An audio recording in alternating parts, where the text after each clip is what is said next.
sweat, their hearts aglow. Industrial souls forged in fire's embrace. Their lives entwined with skilled, relentless pace. Hello, everybody, and thank you for tuning in to this week's episode of Industrial Souls. And today we're going to be talking with Chris Nook from Helix Linear Technologies, and we're going to hear his backstory and where he thinks the industry is going. And we're going to hear a very interesting story about how one moment in time can literally change everything. So hang on, because we are about to get industrial.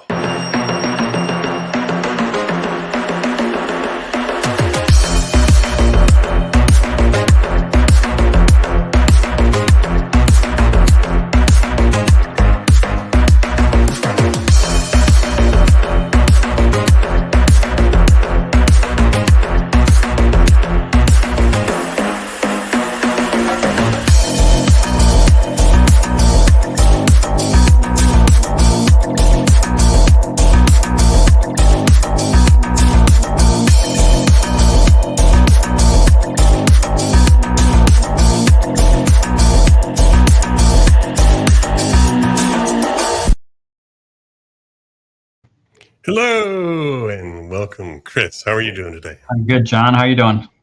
I'm doing good. How's the weather in beautiful Cleveburg, Ohio? It's not so bad. There's no snow. Yeah, not yet. You probably have some fall colors still going on, or no? Is that already gone? Yeah, it's a great time of year in Cleveland. Yeah. Cool. Yeah. Well, thanks for being a guest. I'm super glad to have you. I've known you for a little while. We've actually talked about doing this for a while, but it took some time to actually pull it together. But I really appreciate you taking a minute to jump on the show and talk to my audience and let us get to know you a little better. Yeah, no problem at all. No problem. So I just want to say before we get started, to anybody watching, part of the fun part is comments. So if you are watching and you have a question for Chris, you just want to throw a comment out there, say hi or anything like that, just drop it in the comments section and we'll see it and we'll chat with you. So with no further ado, hey, Chris, why don't you give us kind of your backstory? Tell us, I know you have a family heritage in linear motion, let's say. So tell us your backstory and how you ended up CEO at Helix. How did that come together? Yeah, sure. So my father started a business that back in 1969 he called Ball Bearing Screw Supply, and he sold ball screws. And it was started from scratch. It was just he and the product line, and then he grew it up to a point when I joined him in or after college. At that point, the business had grown up to about a $12 or $13 million revenue rate. And so I worked with him for a little while, and then went back to business school, and then worked for a local bank, their commercial banking, corporate banking group, and then rejoined the business. And but it was something, since it was his family business, it was our family business.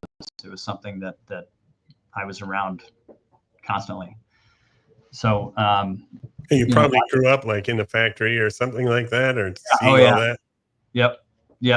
He worked a lot of weekends. I'd go to the office with him on weekends and run around the shop and the machine tools and forklifts and all that type of stuff. So it was neat to see. You get a firsthand view of manufacturing. Yeah. So, and then so I worked with him for a number of years, and we were always looking for a way to start an offshoot of the business, and either by acquiring another company or spinning something off. And what we decided was we were going to spin off this division that made lead screws, mostly for the medical device markets and aerospace. And And so we started the planning in 2011, and then actually started hiring people in 2012. And it was ground up again. It was, just kind of what I call the two men on a truck stage of the business, where we just, and it was a real learning experience, because there's nothing in place. When I joined my dad's business, everything was in place. You had people, you had processes, you had departments, and a customer base. And then when we started Helix, there was nothing there. Right. So a lot of learning, a lot of rolling up your sleeves, and building things from ground up. Yeah, that's actually really amazing. That's super impressive. Anybody who's ever started a business from nothing, knows what a heavy lift it is to just go in a whole completely different direction and build a whole business with employees and equipment and all that from absolutely nothing. So that's an awesome accomplishment.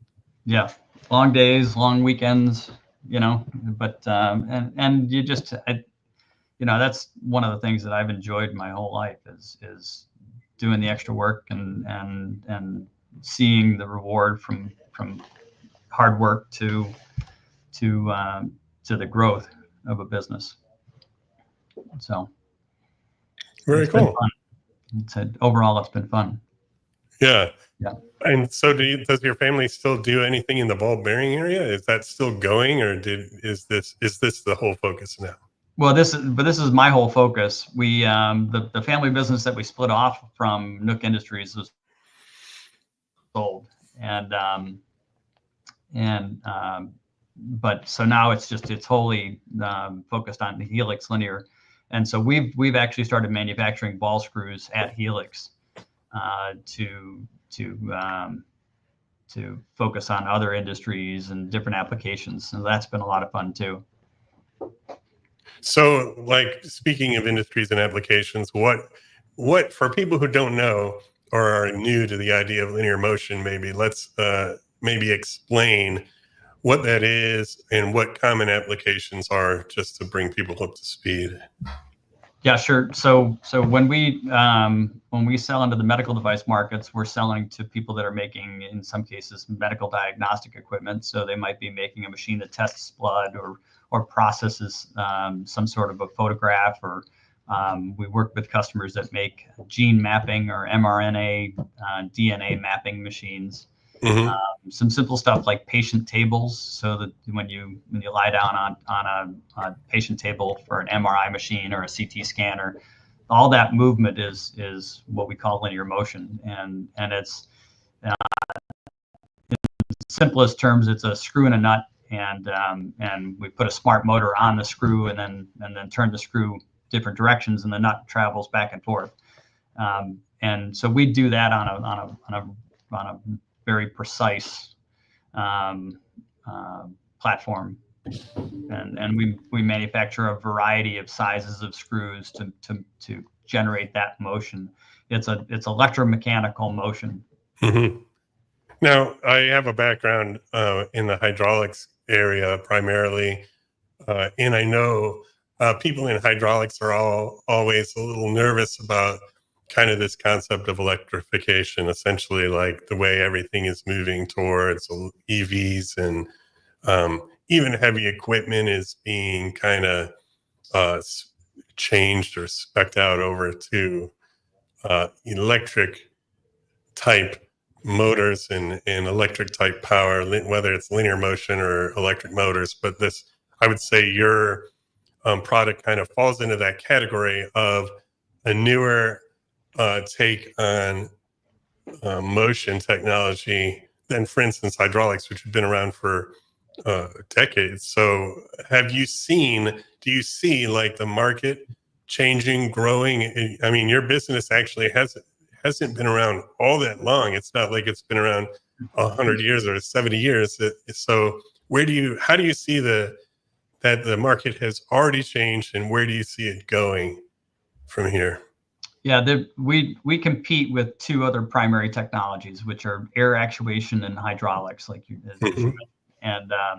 And there are there are some things that electromechanical actuation offers that you can't get with hydraulics or pneumatics, and a lot of it has to do with the costs, and it's also the availability of smart motor technology that's affordable. And so we're kind of, there's a couple trends in the markets, and one trend is manufacturers like us that have learned how to make very accurate screw products, ball screws and lead screws.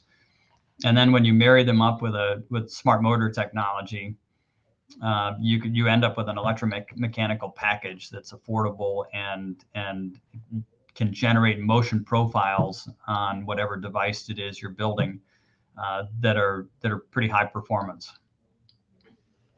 Yeah, so you got a lot of precision, right, and speed and control and that kind of thing versus some of the other technologies. Yeah, exactly. Yep. So what does that make possible, I guess, that wasn't possible before? I think it has a lot to do with the controls and position feedback that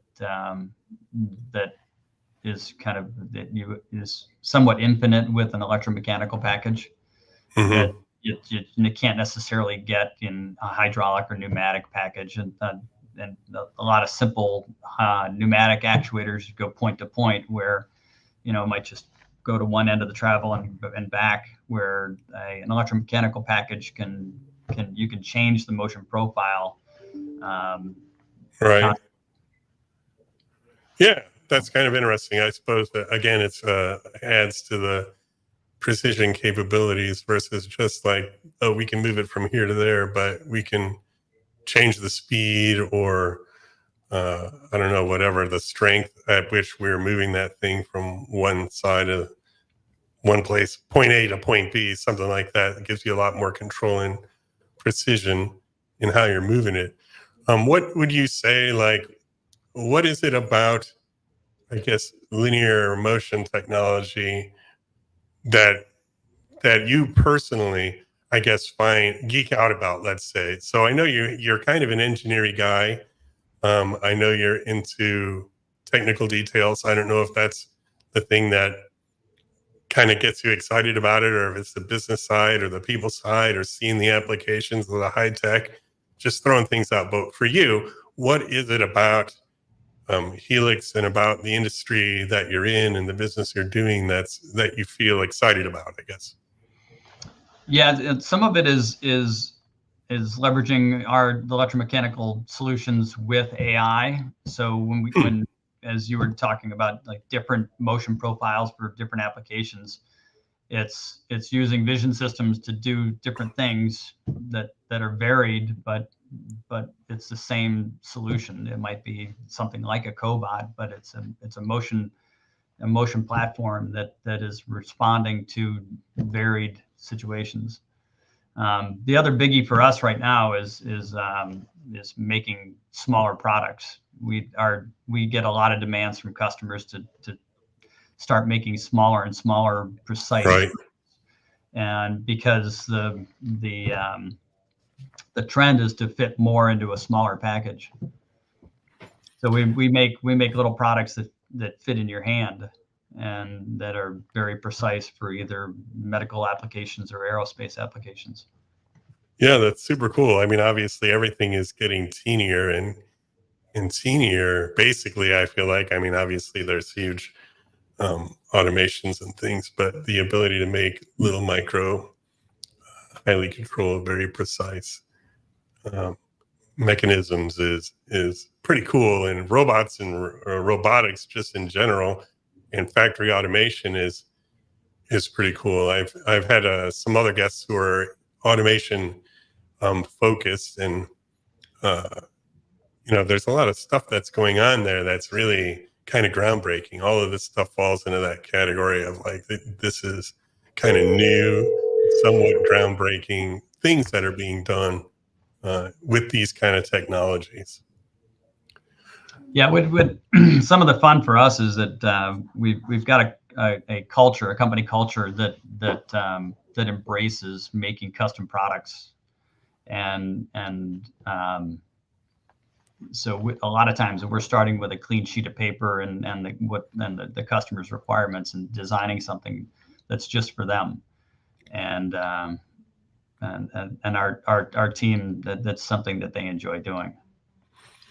Yeah, I know we've talked about that before too. Just the kind of like the engineering, working with customers, solving their problems, quality of the business versus just making something that goes on a shelf, but actually, you know, creating new solutions, I guess, to, with your customers to their specific applications is a big part of it, right? Yep. Yeah, and that's kind of the fun of our job is that every customer is doing something different with our products. They might be buying the same screw and nut combination as the next or the last customer, but they're doing something totally different. Right. And it might be, a screw and a nut combination that's going onto a satellite that's opening up a solar array, or it might be something that fits in your hand that's pipetting blood that's got much finer requirements for motion profiles. Yeah, that's pretty cool that you have such a wide range of kind of high tech. What's neat about, I think, your products is that they're in so many higher tech final products. They're into things like biotech, space, aerospace, robotics, different automations. That has to be cool, just like being a kind of critical fundamental component of motion in so many different high-tech applications. That has to be cool to see. It's the best. It's every phone call is a different customer and a different application, and they're small businesses that have great ideas that we work with, and then there are the bigger corporations, the top, your top medical device companies or your top aerospace companies, and their demands are totally different. In terms of speed and documentation, it's a pretty wide variety. Yeah. No, it's fascinating. Actually, industry is kind of like that in general, but I think you never know in an industry until you start talking to somebody in that given industry, whatever it is, like the degree to which that industry goes. Like you think, okay, ball bearings, they're pretty simple, but then, they show up literally everywhere. Things are like that. You don't have a complete appreciation for the depth and width of an industry until you start talking to people in that industry, and you're like, oh yeah, that's cool. This thing is in a door opening the front door lock to an apartment building, and something similar is over here transfusing blood plasma into a patient at just the right rate, and then there's another one here that's part of the International Space Station. And it's crazy when you're thinking about all the different ways that these things get used. I think that's fascinating to me. It's actually kind of like the human creativity side of what people do with tools like these products. What problems are they trying to solve, and they're finding a solution with your products. What I'm wondering is, like, for people who are out there in industry, maybe they're not using a linear actuator, or maybe they're thinking about or just begun using linear motion components like yours. Like, is there something you would say to somebody like trying to figure out what a good application for your product would be? Like, if they're building a process or building a system where they would be like, no, I need to use this type of component. Like, what would you say to somebody out there? Yeah, and that's one of the things that we try to impress on people is that type of customization is available to them, where years ago it may not be or may not have been. So I think companies in general in the linear motion business are getting good at catering to different requirements. And I think manufacturing is getting much more responsive these days too. we've got a lot of capabilities with additive manufacturing, Yeah. and even some automation on the design side of things with AI, where Right. we're building best practices, or we're building design standards, and then being able to leverage that technology to speed up the design process. We know that speed wins with our customers. We know that they don't have a lot of time to begin with, and they need us to run as fast or faster than they are when it comes to getting them what they need. They need quotes and technical data, and then they need products as fast as they can.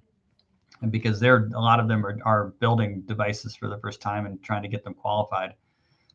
So they may order our prototypes from us and then go away for 18 to 24 months while they're doing their validation, and then come back and want to start talking about production. Right. So for us, one of the things that does for us is it demands that we have teams and value streams that can cater to both types of situations. Ones that are really good at making 5 pieces, and then ones that are good at making 5,000 a month. Right. So you have to be adaptable, and I think kind of the core message there for end users is kind of everything is changing. Manufacturers are becoming more flexible. Technology is changing, and what you used to think was possible or impossible may not be impossible anymore. And you just need to be creative and think creatively, which I know they already are doing, but like things that you might think, okay, I couldn't do this with a linear actuator. Today you can, and there's more possibilities really to design whatever it is you're designing in new ways than there ever was before, really. Yep. Yeah. No, we like to hear that from customers that they've called everybody and nobody said they can make it. And then our guys like to dig into it and try and figure it out. So I think that's important. I mean, what you really see out there is people are rethinking things on the fly, like all the time, and how they're getting things done. Things are just every time you look, there's a new something, like you're saying, something that wasn't possible, and now all of a sudden it's possible. And you don't know unless you're kind of open to exploring different possibilities. I think that's just the nature of manufacturing and technology in general. Just like the pace of technology has reached the manufacturing and the design space in the same way as it's reached our consumer technology or whatever, where things are just evolving so fast you don't even know what's possible. Yep. And when you look tomorrow, what's going to be possible in a month is going to be different even then. So something else that can change rapidly is life. So I just want to use that as a segue to abruptly switch the subject and say you had one of those moments recently where things could have changed and did change, but could have changed much more severely in an instant for your whole life while you were traveling in the UK. So why don't you tell us that story, because it's interesting. Yeah. So things did change in a second. So we were at the London Air Show in Farnborough, the UK, just south of London, and we had finished the trade show, and we were getting an Uber to go back to the hotel, and I heard the Uber driver call my name from across the street. So I looked left before I crossed the street, like I have for my entire life, and I started walking across the street, and I didn't look right, and what I didn't see was a bus that hit me, and I ended up spending it was almost a little over 3 weeks in intensive care in London, recovering from the bus accident, and which could have killed you. Yeah, I mean, there's so many ways I got lucky. The bus wasn't going as fast as it could have been. I just talked to a gentleman that was standing next to me on the street, and I talked to him yesterday. I finally connected with him, but he turns out he's not only a paramedic, but he's a paramedic educator. So he teaches other paramedics. And he and his son, who is also a paramedic, were standing next to me when I got hit, and they sprung into action and took care of me, Wow. which was just a giant stroke of luck. And so they helped take care of me until the other paramedics showed up, and then put me on a plane or a helicopter to the hospital. I guess if you're going to have somebody standing there watch you get hit by a bus, two paramedics, one of who is like a paramedic trainer, is a pretty good set of people to have with you right there. So yeah, that's awesome that they were there. Sucks that you got hit by the bus, and then recovery was still though not easy. I know it took a long time. Yeah, it was a total of about 6 weeks before I was able to actually get back to work, and then still some recovery, once I was back. But I broke 9 ribs, and I broke my collarbone, and I never realized how painful a broken rib can be, let alone 9 of them. But it's something. I definitely got lucky in a lot of ways. It just, it could have been a lot worse. Yeah. Just having a couple injuries that I'll recover from is a giant blessing. Yeah. I know those of us who were aware that something happened were very worried. Getting hit by a bus is like that metaphorical quintessential disaster that you always say. Right. Well, so-and-so can always get hit by a bus, and then what do we do? Yeah. You're a survivor of that. And man, well, I'm glad that the damage was relatively minimal. I do know that ribs are rough. I have not broken any, but my wife was in a car accident and broke multiple ribs, and that yeah, it's with your breathing and everything is your ribs are used more than you think they are, thinking they just hang there and do nothing, but no, that hurts for sure. Yeah. So Laughing's painful. yeah, laughing, hiccuping, coughing, generally breathing. Yeah, well, we're all glad that bus didn't take you out, obviously. Yeah, I'm sorry you had to go through that, but yeah, that could have been way worse. And I would say more than luck, you had somebody watching out over you for you to come away as unscathed, relatively speaking, as you did from that. I was thinking, oh, he's going to have like all kinds of pins and reconstructive surgery, or is he going to be like, what's going to happen? I mean, you could affect your brain, your nervous system, right. all of that. Yeah. Yeah, so you lucked out, but it's just an example of, we say how fast things are changing in technology. Yeah, things change fast in everyday life. You could be walking down the street 1 minute and the next minute you're gone or you're in a hospital. Is there anything through that whole experience that you took away and that you felt like, oh, I like the silver lining in the experience? Like sometimes there's a silver lining in some sort of crap experience, like you learn a life lesson or have some sort of deeper appreciation. Or did you take anything away from it? Yeah, I mean, on the personal side of things, that you find out really fast who cares about you and the people that love you. And my wife and my aunt got on a plane and flew over the next day and were there with me while I was recovering. But lots of friends reached out. I'm blessed to have a leadership team, such a solid leadership team, because they didn't even miss a beat. They stepped right up and got the team here at the factory up to speed, let them know what was going on, because the that type of news spreads fast. Yeah. But they were outstanding. They were just awesome. It was incredible to see. That's great.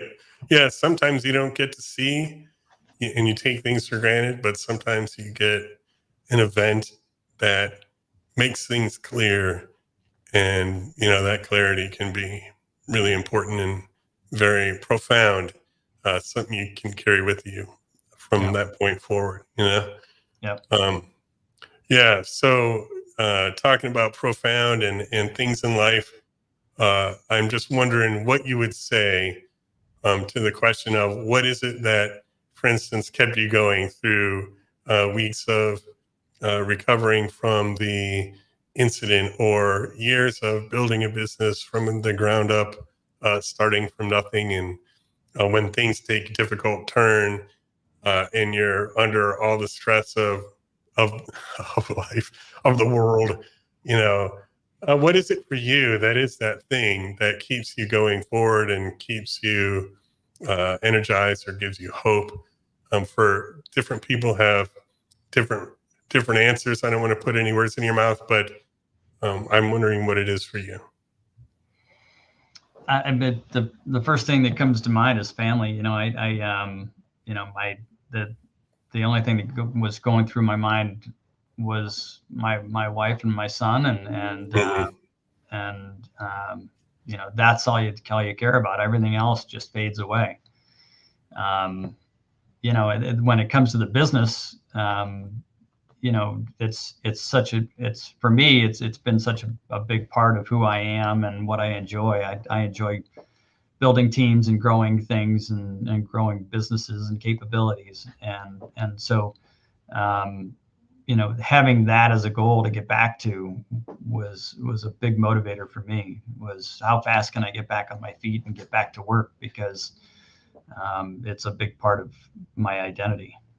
So, And you love what you do, it seems like. So yeah, that's great. Well, it's nice to have your story is a story of love. Honestly, it's nice to have family and friends and coworkers who love and support you and are there for you when you need them, and then also to be building and investing your life into a business, which is also people that you care about and are passionate about. So that's cool. Yeah, it's neat. Yeah. All right. Well, so go ahead. Very lucky. It's great. Yeah. If people want to learn more about you or your business, where should they go? Our website or our LinkedIn page. Of the website's helixlinear.com, and or they could call you, because they keep trying to call you. Yeah, absolutely. Yeah, connect with me on LinkedIn and call me. I'm happy to talk about it.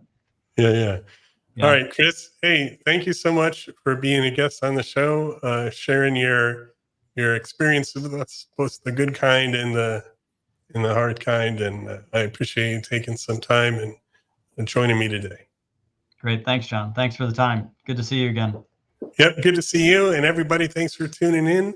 We'll see you next time.